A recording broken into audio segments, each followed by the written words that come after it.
বেলা বাজে ২টা, এখন ওইটা ড্যাং ড্যাং করে যাইতে আছি খাইতে। তো আসসালামু আলাইকুম ভালোবাসার বন্ধু ও বান্ধবীগণ, কেমন আছেন সবাই? আশা করি ভালো আছেন। আমি আলহামদুলিল্লাহ ভালো। তো এটা মোগো প্রথম দিন আসছিল। সকালবেলায় চা পরোটা দিয়ে শুরু করেছিলাম। এখন দুপুর 2টো, তো চলে এলাম খাইতে।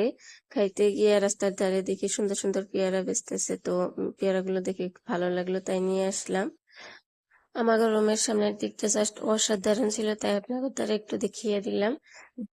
তো দুপুরে খাওয়া দাওয়া শেষে একটুখানি রেস্ট নিয়ে বিকালে পেয়ারা গুলো কেটে খাচ্ছিলাম আমরা সবাই একলগে। ভেবেছিলাম বিকালে কোথাও বেরোবো, কিন্তু বেরোনো হয়নি, কারণ সন্ধ্যায় যাইতে হবে ডাক্তার দেখাইতে। সকালে দেখানো হয়নি যেহেতু, সেজন্য। তো পেয়ারা গুলো খেয়ে সন্ধ্যায় বেরিয়ে গেছি ডাক্তার দেখাতে। তো এটা হলো ডাক্তার চেম্বার, যেহেতু নার্সিং হোমে ছিল না সন্ধ্যায়, তার জন্য আমরা বাসায় গিয়েছিলাম ডাক্তার দেখাতে। क्या हुआ कैसे हुआ कब